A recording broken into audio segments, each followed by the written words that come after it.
এক প্রাচীন রাজপ্রাসাদ যেখানে অন্ধকার রাতের বাতাস ধীরে ধীরে প্রবাহিত হচ্ছে। চাঁদের আলোয় ছায়াময় বাগান এবং এক অভিশপ্ত কুঁজো।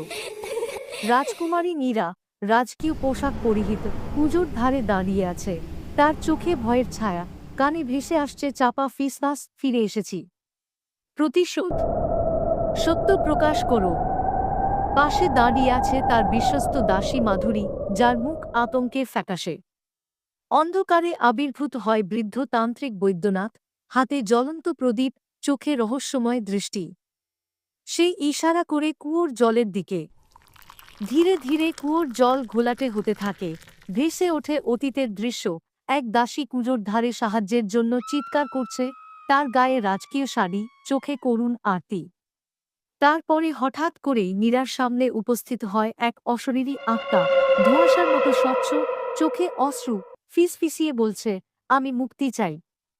নীরা ভয়ে কাঁপতে কাঁপতে রাজমাতা চন্দ্রপ্রভার কাছে যায়, যার চোখেও এখন আতঙ্ক। শেষ দৃশ্যে কুয়োর জল স্বচ্ছ হয়ে ওঠে, কল্যাণীর আত্মা ধীরে ধীরে মিলিয়ে যায়, কিন্তু শেষ মুহূর্তে বাতাসে ভেসে আসে একটি ধ্বনি, সত্য চিরকালই মুক্তি দে। ভিডিওর শেষ ফ্রেমে অন্ধকার প্রাসাদের দেয়ালে ছায়ার মতো কারও উপস্থিতি। একটি অনিশ্চিত রহস্য রয়ে যায়।